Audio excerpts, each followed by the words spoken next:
میں مر کے بھی زندہ ہوں اہل وفا کی محفل میں. کسی شاعر نے کہا تھا میں مر کے بھی زندہ ہوں اہل وفا کی محفل میں، میری محفل میں آ میرا مزار نہ پوچھ.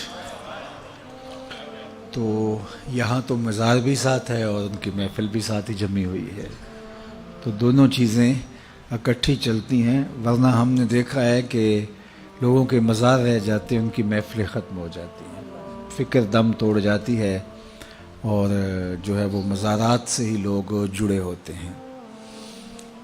یہ ہمارا المیہ بھی ہے کہ ہم جو چیز اٹھانے والی ہوتی ہے اس کو اٹھانے کی بجائے، وہ میں دوستوں کو ایک دن کہہ رہا تھا کہ 11ویں تو ایک علمی نشست تھی حضرت سیدنا شیخ عبد القادر جیلانی علیہ رحمہ کی.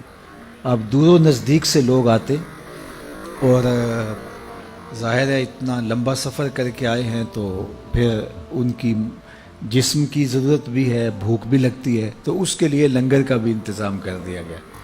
لنگر کا انتظام تو ضمناً کیا گیا، اصل تو علمی مجلس تھی، لیکن وہ لنگر رہ گیا اور جو اصل تھی وہ ہم نے اس کو اڑا دیا. تو یہ مزاج ہوتا ہے ہمارا.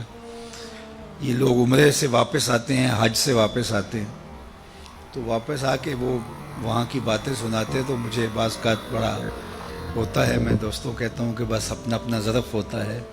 تو آ کے وہ سنا رہے ہوتے ہیں کہ بس وہ مدینہ شریف میں بیٹھا ہوا تھا، میرے دل میں آیا کہ بریانی ملے، تو ایک آدمی بریانی لے کے آ گیا.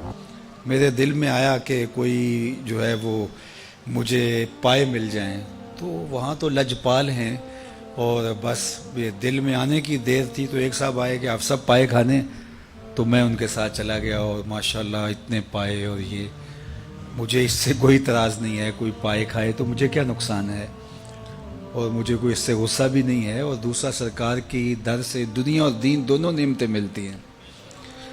لیکن مجھے افسوس ہے کہ وہاں بھی پائے ہی کھانے گئے تھے، وہاں بھی جو ہے وہ زردے متنجن اور بریانیوں کی تلاش میں گئے تھے. وہاں تو کچھ اور لینا چاہیے تھا آپ کو، وہاں تو کچھ اور ڈھونڈنا چاہیے تھا. آہ اے ناداں تو ہی چند کلیوں پر کنات کر گیا، ورنہ گلشن میں علاج تنگی داماں بھی تھا. وہاں تو درد دل مانگنا چاہیے تھا، وہاں تو کچھ اور طلب، وہاں تو تہجد کے سجدے مانگنے چاہیے تھے، وہاں تو علم کے اجالے مانگنے چاہیے تھے، وہاں تو امت کا عروج مانگنا چاہیے تھا. لیکن ہم وہاں جا کر کے بھی بریانی مانگ رہے ہوتے ہیں، وہاں جا کے بھی ہم یہ مانگ رہے ہوتے ہیں. تو چونکہ ہمارا ظرف یہ جو ظرف ہوگا اس کے مطابق ہی ہم طلب کریں گے، تو ہمارا تو ظرف بھی بہت چھوٹا ہے. تو میں سمجھتا ہوں کہ اگر کہیں ظرف بھی مل جائے، کہیں شعور بھی مل جائے، عمل کی منزل تو بعد میں آتی ہے، وہ بھی بہت بڑی دولت ہے. آج کل ہم شعوری فقدان کا شکار ہیں، علمی فقدان کا شکار ہیں.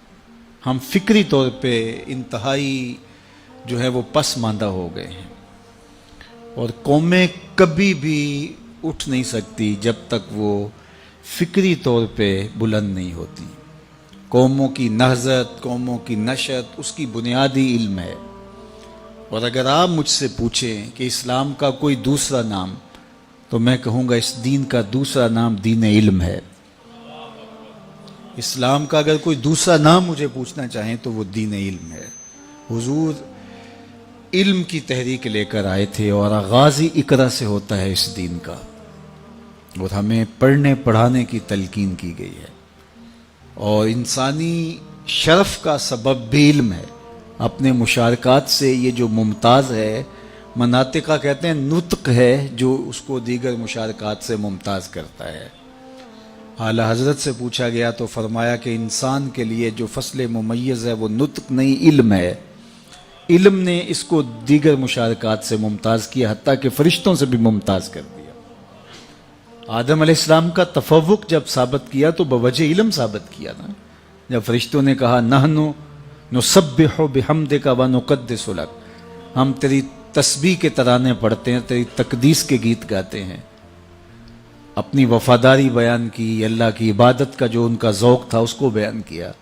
لیکن اللہ نے کیا کہا؟ جو میں جانتا ہوں وہ تم نہیں جانتے. اور پھر کیا ہوا؟ وَعَلَّمَ آدَمَ الْأَسْمَاءَ كُلَّهَا، آدم علیہ السلام کو مختلف اشیاء کے نام سکھائے. اور پھر وہ چیزیں پیش کی فرشتوں کے سامنے کہ ان چیزوں کے نام بتاؤ. وہ نہیں جانتے تھے تو کہا کہ اے آدم تم ان چیزوں کے نام بتاؤ. تو جب انہوں نے بتائے تو کہا میں نے کہا تھا میں زمین و آسمان کی پوشیدہ چیزوں کو جانتا ہوں. اور پھر ان کے لیے سجدے کا حکم ہوا کہ اب تعظیماً ان کے آگے اپنا سر جھکاؤ, اپنی جبین نیاز کو ان کے سامنے جھکاؤ, یا انہنا جو بھی علماء نے لکھا. تو ان کے لیے جو ہے وہ تم اپنے آپ کو جو ہے وہ عجز کے طور پہ پیش کرو, اور ان کا تفوق جو ہے تمہارے اوپر ثابت ہو گیا. کس وجہ سے؟ بوجہ علم. جن چیزوں کے نام فرشتے نہیں جانتے تھے ان چیزوں کے نام جناب آدم علیہ السلام جانتے تھے. تو آدم کا تفوق فرشتوں سے جو ہوا وہ بوجہ علم ہوا. تو پھر علم ممتاز کرتا ہے. وہ کتا جو سیکھ جائے اور کتا جو نہیں سیکھا ہوا, دونوں کے شکار میں فرق ہے.